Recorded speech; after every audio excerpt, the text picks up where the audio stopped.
Un saludo especial para todos. En esta oportunidad quiero hablar acerca del marco de referencia, nuestra actividad evaluativa de la unidad número 2, ¿cierto?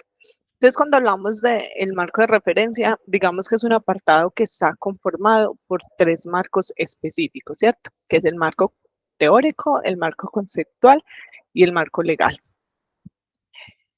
Este marco se construye a partir de la búsqueda de autores, teorías que sean reconocidas y que hayan trabajado el tema que nos interesa investigar. Aquí entonces se detalla como esas teorías explicativas para poder comprender esa posición teórica que nosotros asumimos como investigadores en nuestro proyecto. Y es donde vamos a dar cuenta al mismo tiempo de esos conceptos claves y las características relevantes del fenómeno que deseamos investigar. Entonces, como les mencionaba, este marco de referencia se compone por tres marcos, ¿cierto?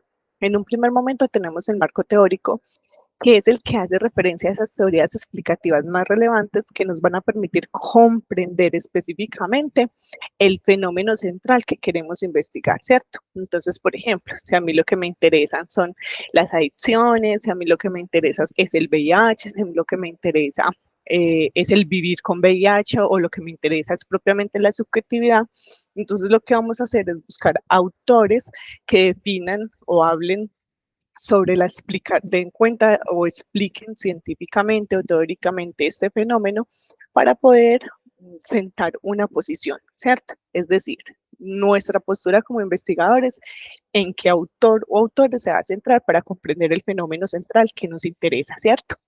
Entonces, precisamente este marco lo que nos va a permitir es definir esa postura teórica que tenemos como autores para poder visibilizar pues como esas posturas que van a guiar en la comprensión del problema central. Ese es el primer marco, ¿cierto? ¿Cómo vamos a comprender o cómo vamos a definir desde qué teorías nuestra problemática central?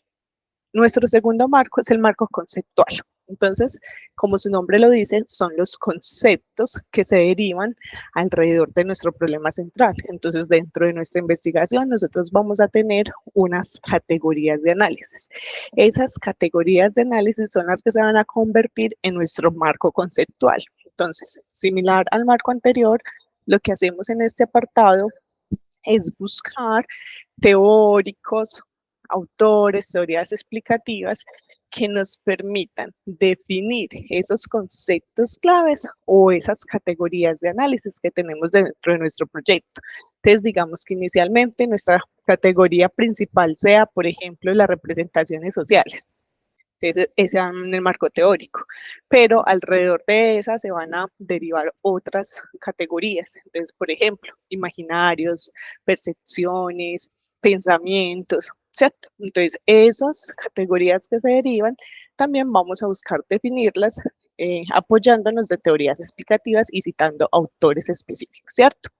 Entonces, aquí lo que hacemos es definir cada uno de esos conceptos utilizando tanto citas textuales como parafraseadas, ¿cierto? Sabemos que textual es sacar un apartado, una cita o algo que alguien dijo, tal cual lo dijo, y lo citamos, ¿cierto? Y una cita parafraseada es que leemos lo que otro dijo, hacemos un proceso de comprensión, interpretamos e igual citamos porque nos estamos basando en lo que ya dijo otra persona, ¿cierto? Luego, bueno, acá es importante resaltar que no es simplemente hacer como un diccionario, ¿cierto? Como poner el concepto, definirlo y ya, no. Debemos hacer un escrito de corrido y coherente, en el que haya una hilación de un concepto con otro, ¿cierto? Entonces la idea es que nosotros le demos un orden a esos conceptos que nos interesa comprender, empecemos a definirlos y cuando vamos a pasar a la siguiente definición haya una hilación con el concepto anterior. Por tanto, deben haber conectores entre uno y otro concepto. Y por último tenemos el marco legal. El marco legal ya hace referencia como a esas leyes, decretos, normas existentes que pueden aportar al desarrollo de nuestra propuesta o que nos permita comprender de alguna u otra manera esa problemática que vamos a investigar, ¿cierto? Entonces, si yo me centro, por ejemplo, en la población que vive con VIH, vamos a buscar si hay normas en Colombia que atiendan o que den cuenta del proceso de atención para las personas con este diagnóstico, ¿cierto? Entonces se busca toda esa documentación legal existente alrededor del problema que nos interesa. ¿Cómo entonces vamos a organizar la presentación de ese marco? Como se los venía mencionando. En un primer momento, damos cuenta de ese marco teórico, que es donde vamos a definir el problema o el objeto central que nosotros tenemos o que nos interesa investigar, desde qué teorías o qué teóricos específicos vamos a comprender ese fenómeno. Ahí vamos a hablar de sus características, funciones, si tiene una tipología, si tiene una descripción específica, una comprensión específica, va a ir en ese marco teórico. Y todas las partes que componen ese problema o ese objeto de estudio. Luego pasamos al marco conceptual, que ya son esos conceptos o categorías asociadas más relevantes, ¿cierto? Que aportan también al desarrollo de esa problemática. Y finalmente hacemos el marco normativo, que es donde vamos a citar todas esas leyes, normas y documentos legales existentes que alrededor del problema que nos interesa.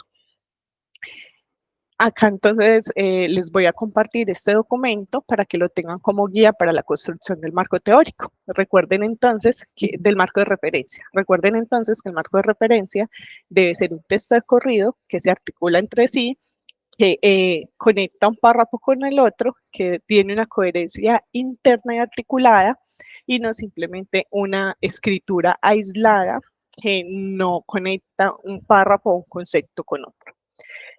Espero que esta información haya sido relevante para ustedes y nos vemos en otra oportunidad.